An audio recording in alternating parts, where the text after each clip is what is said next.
Graça, misericórdia e paz da parte do nosso Deus triuno, Pai, o Filho e o Espírito Santo.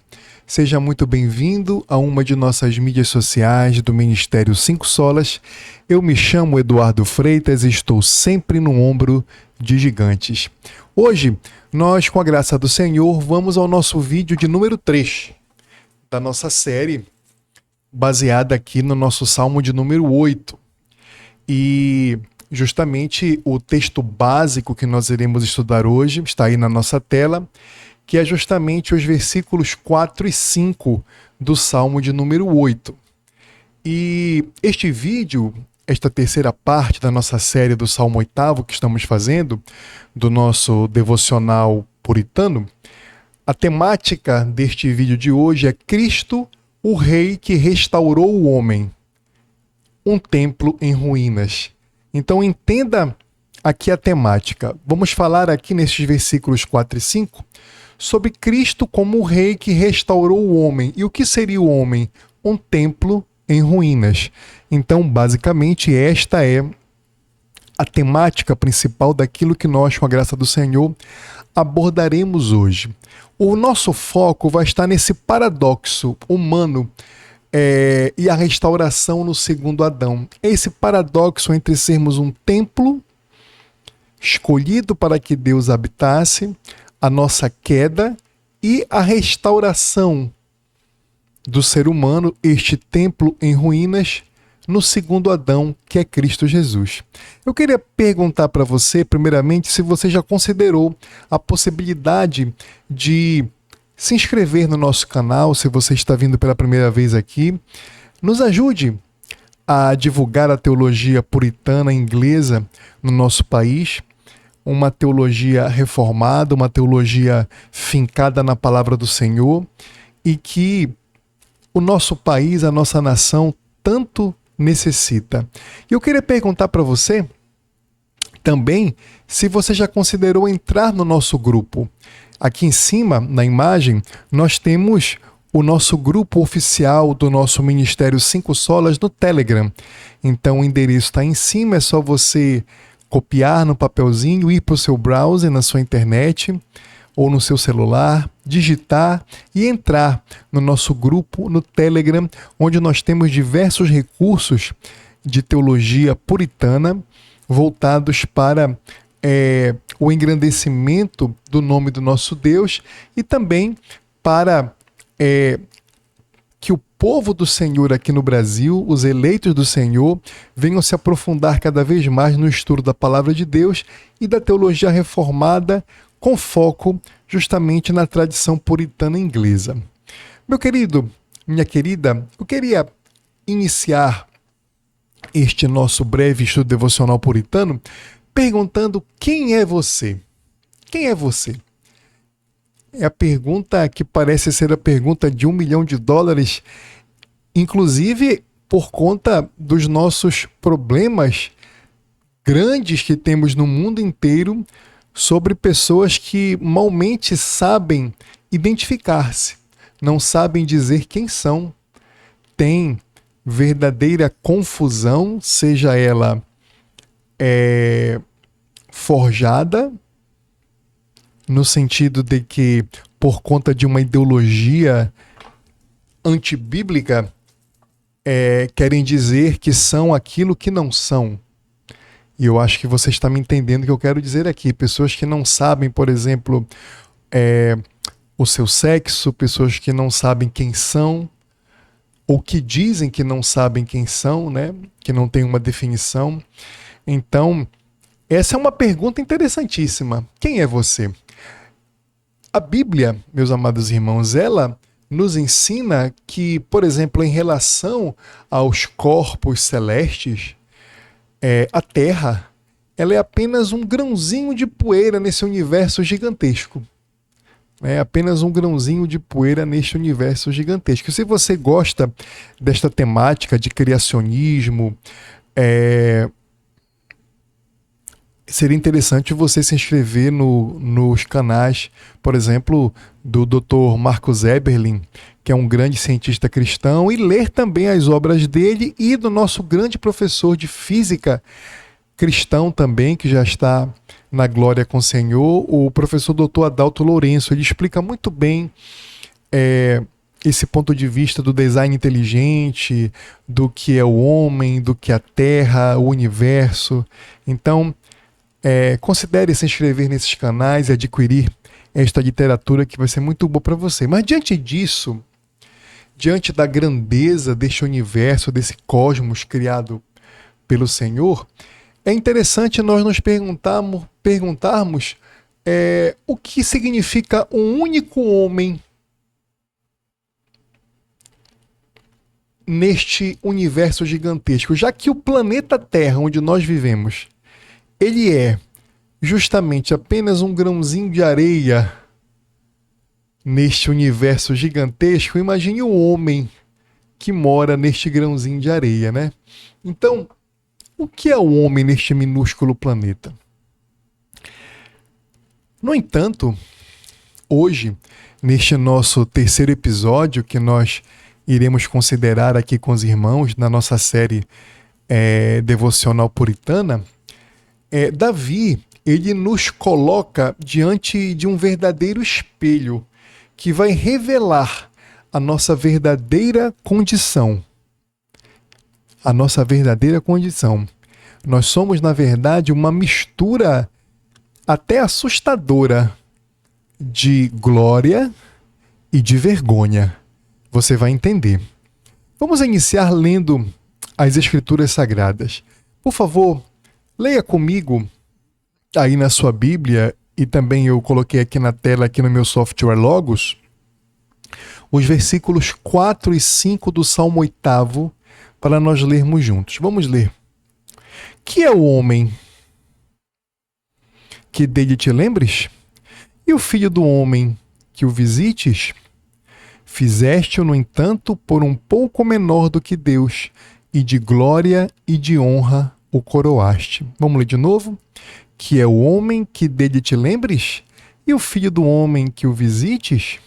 Fizeste-o, no entanto, por um pouco menor do que Deus, e de glória e de honra o coroaste. Vamos orar. Senhor Deus, muito obrigado por essa oportunidade indizível de estarmos em Tua presença para lermos e estudarmos a Tua palavra. Ilumina nossa mente, nosso coração, nossos ouvidos, nossos lábios, para podermos aprender e praticar a Tua palavra, que é lâmpada para os nossos pés e luz para os nossos caminhos.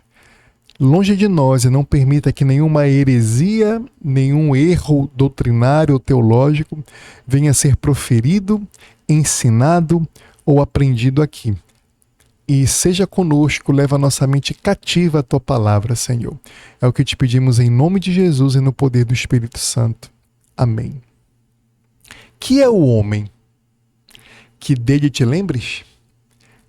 A grande pergunta que Davi faz: o que é o homem para que tu te lembres, Senhor? Senhor Deus dos exércitos, que é o homem que dele te lembres? E o filho do homem que o visites? O que é o homem para que o Senhor Deus, Criador dos céus e da terra, possa se lembrar? E o filho do homem para que o Senhor Deus, Criador dos céus e da terra, possa se lembrar? Aqui nós temos, meus amados irmãos, uma tipificação do Senhor Jesus Cristo. Aqui Davi, na condição de profeta do Senhor, inspirado por Deus na composição do livro de Salmos, ele está apontando para o Messias que havia de vir, para a segunda pessoa da Santíssima Trindade, Deus eterno e todo-poderoso, que encarnaria na plenitude dos tempos no ventre da bem-aventurada Virgem Maria e se faria homem. Então esta pergunta que Davi faz aqui no versículo 4, ele vai começar a responder aqui no versículo 5 e posteriormente, no outro episódio que nós veremos, também no decorrer dos versículos 5, 6, 7 e 8. Né? Para ele concluir com aquela glorificação que ele faz a Deus, semelhante ao do versículo 1. Mas vamos nos deter aqui na pergunta, que é o homem que dele te lembres e o filho do homem que o visites. Vamos nos deter nesta pergunta e no início da resposta de Davi. Então, perceba, a pergunta, que é o homem que dele te lembres e o filho do homem que o visites, a resposta é: Cristo é o homem do Salmo de número 8. Davi está aqui profetizando sobre Cristo.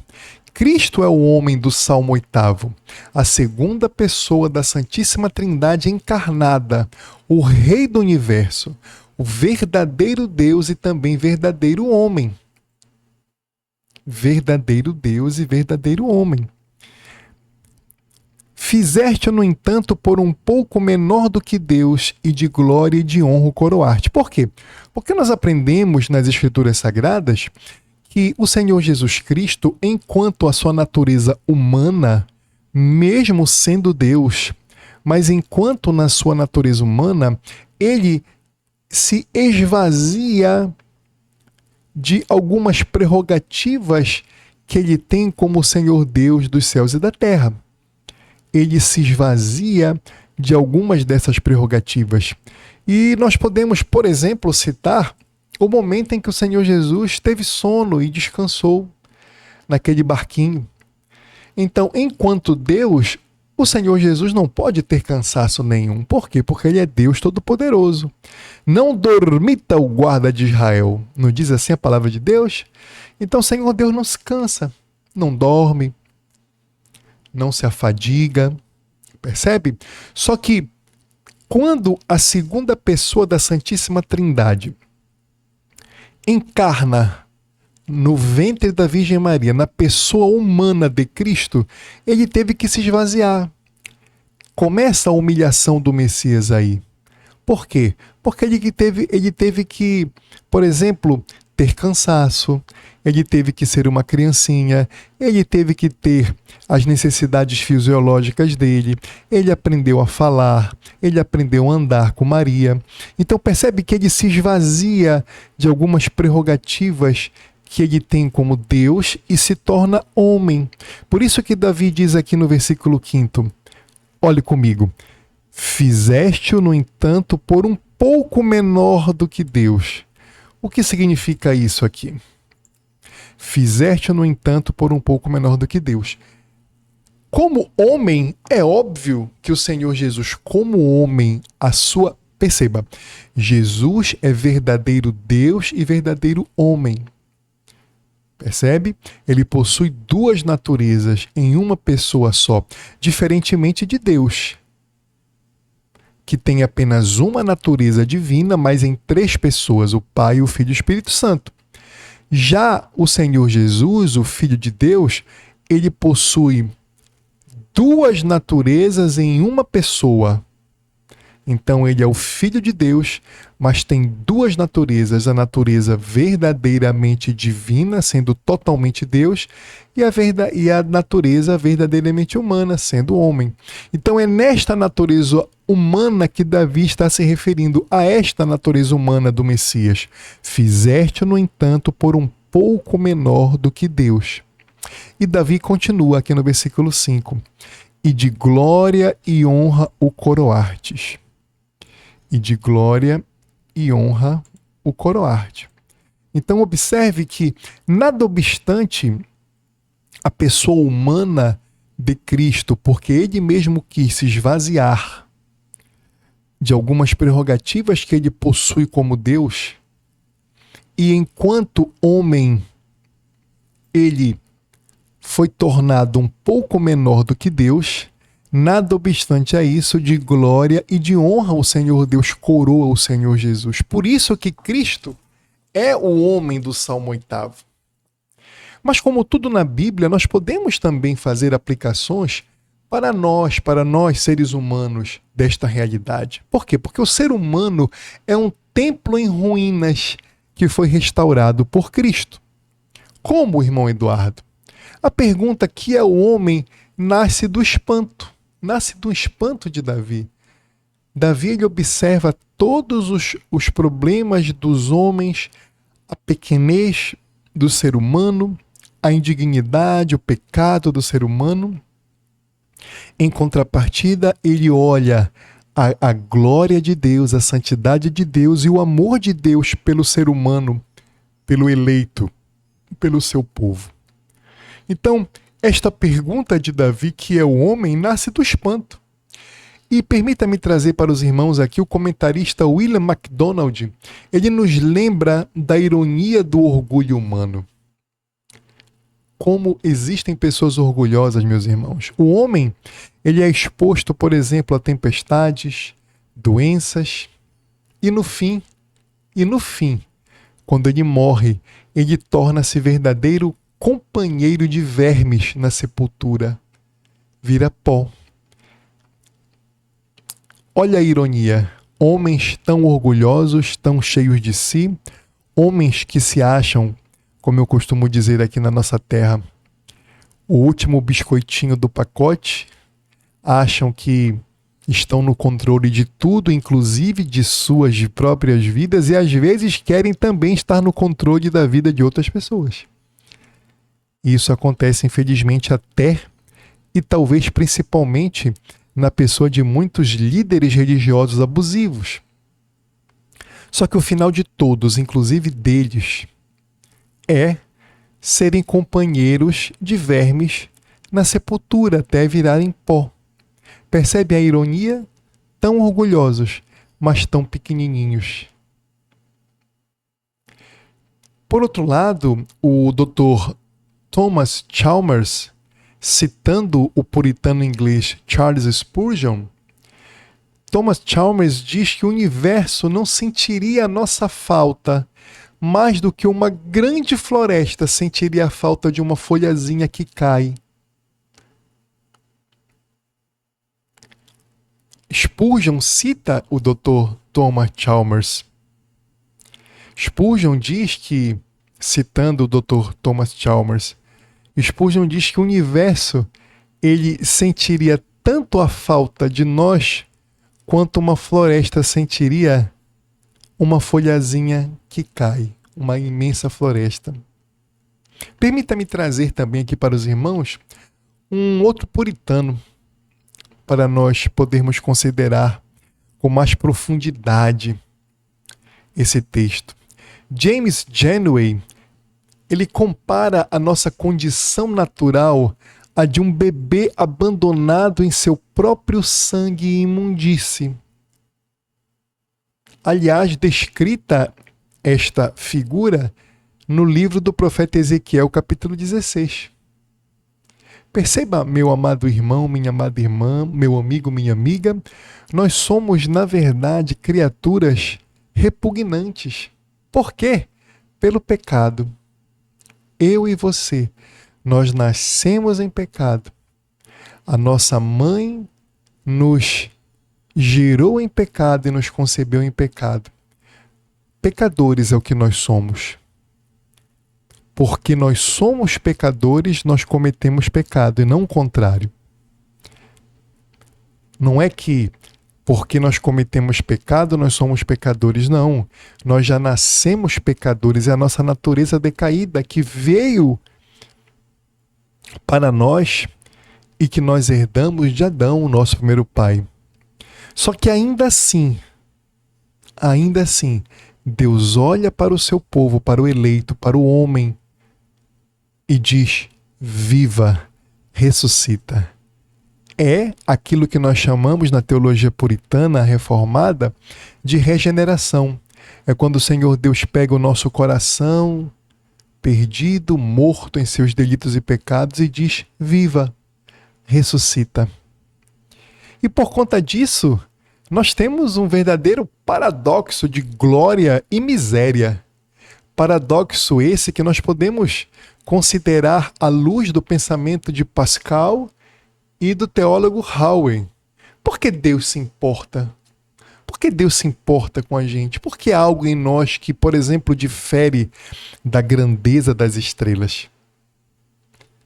Blaise Pascal resumiu a nossa condição com uma frase genial.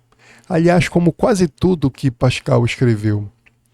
Pascal diz assim, abre aspas: o esplendor e a pequenez, a excelência e a corrupção, a majestade e a mesquinhez do homem. Percebem aqui esse paradoxo de glória e miséria? Esplendor, pequenez, excelência, corrupção, majestade e mesquinhez, às quais todos nós, seres humanos, estamos submetidos. Somos um paradoxo, é verdade. O puritano John Howard, em sua magnífica obra O Templo Vivo, explica o porquê. Ele diz que somos um templo em ruínas. Somos um templo em ruínas. Olha o que John Howard nos ensina. Abre aspas. O homem era a habitação de Deus. Mas agora veja a desolação. As lâmpadas da santidade se apagaram. O altar foi derrubado. O altar foi derrubado. Meus irmãos, a glória original da criação descrita em Gênesis 1, e aqui no canal nós temos aqui numa outra playlist a exposição do livro de Gênesis que temos considerado. Veja aí, assista. Desde o capítulo 1, versículo 1, nós estamos expondo o livro de Gênesis. Esta glória original da criação humana, ela foi manchada. Só que o Senhor Deus não deixou a sua criação, o seu povo, os seus eleitos nesse estado. Nós temos a visita do próprio Deus, o mistério da encarnação de Cristo. E, pelo menos no momento em que eu estou gravando este vídeo, dezembro de 2025, nós estamos próximo aqui do Natal, onde nós comemoramos o nascimento natalício do Senhor Jesus. Né? E este salmo, ele não termina nesta ruína desta pergunta quase que irônica, mas muito mais admirada que Davi faz no versículo 4. Que é o homem que dele te lembres e o filho do homem que o visites, né? Um espanto de Davi. O que somos nós, Senhor? Então o salmo não termina na ruína. O verso 4 diz que Deus visita o homem. Por que ele fala? Que o visites. Porque embora o homem ser tão pequeno, pecador, miserável, bem como o filho do homem, que aqui pode ser tanto o filho considerado como menor, né? Nós pais, os homens pais, as mulheres mães são em tese maiores, né? E hierarquicamente falando, são autoridade sobre seus filhos, mas também como filho do homem, um título que se dava aos reis daquela época, filho do homem, né? Os príncipes, os nobres. Mas o que são os seres humanos para que Deus o visite?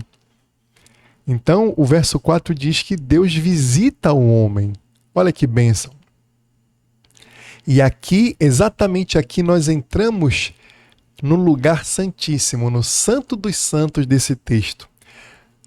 Matthew Henry, o puritano inglês, e Keith Brooks, um grande teólogo, eles nos ensinam que este salmo, como eu já disse para os irmãos, para as irmãs, ele prefigura maravilhosamente a Cristo, ao Senhor Jesus. O versículo 5 diz: fizeste-o, no entanto, por um pouco menor que Deus. O teólogo Henry Melville, ele faz uma observação profunda. Atente comigo, nós não sabemos por que Deus escolheu salvar homens, por exemplo, e não anjos caídos. Você parou para pensar isso já? Por que Deus salvou homens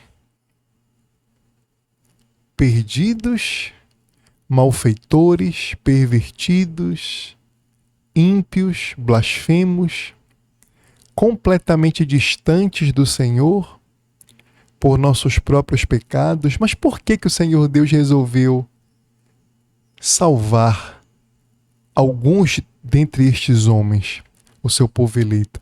Por que ele não salvou, por exemplo, os anjos caídos? Por que ele não salvou Satanás e os demônios? É uma pergunta interessante. Nós não sabemos especificamente o porquê dessa escolha de Deus. Nós podemos ter algumas ideias mirabolantes e fantasiosas, mas na Nova Jerusalém eu acho que teremos uma universidade, uma pós-graduação, um doutorado para fazermos lá durante milhares de anos para compreendermos os planos de Deus ou começarmos a compreender os planos de Deus. E uma das perguntas que eu quero fazer para os meus professores lá, que talvez possa ser Calvino, Lutero, John Owen, Jonathan Edwards, né? Eu vou perguntar por que Deus salvou seres humanos e não salvou anjos caídos. Mas, por outro lado, nós temos a resposta da forma com a qual o Senhor Deus salvou seres humanos. Você e eu sabemos. O próprio Deus Filho teve que se fazer menor do que os anjos por um tempo. A segunda pessoa da Santíssima Trindade se fez menor do que os anjos por algum tempo. É o que diz aqui no versículo 5. Fizeste-o, no entanto, por um pouco menor do que Deus, e de glória e de honra o coroaste. Meus amados, Jesus é o verdadeiro homem do Salmo 8º. Jesus desceu até a nossa miséria. Aquela miséria descrita por Janeway, que nós lemos agora há pouco, aquele contraste. Para quê? Para que o Senhor Jesus pudesse nos elevar à sua glória. O nosso segundo Adão. Meus amados, eu gostaria de terminar este nosso devocional dizendo aos irmãos que, como explica o comentário de Jameson, Fawcett e Brown, Jesus é o segundo Adão. O Senhor Jesus é o segundo Adão. O primeiro Adão perdeu a sua coroa. O segundo Adão a reconquistou. Esse é o ensino desses três teólogos, quase não sai, né? Justamente na sua obra JFB, de Gênesis. Meus amados, portanto, a sua dignidade, os direitos humanos assim definidos odiernamente, não está em quem nós somos por natureza. Porque o ser humano por natureza é pó e pecado. Anote aí. A sua dignidade não está em quem você é pela sua própria natureza, porque você e eu, nós somos pó em pecado. Mas em quem você é em Cristo Jesus. Em Cristo, o templo, nós somos reconstruídos. Em Cristo, a visita de Deus não é para juízo, mas é para a salvação. Meus amados, se esse estudo trouxe esperança ao teu coração, não esquece de curtir, de compartilhar. E no próximo vídeo, nós veremos a realeza de Cristo e o nosso papel como pertencentes ao reino de Deus. Até lá, só lhe deu glória. Eu me chamo Eduardo Freitas, estou sempre no ombro de gigantes e você está em uma das mídias sociais do Ministério 5 Solas. Fique com Deus e até a próxima.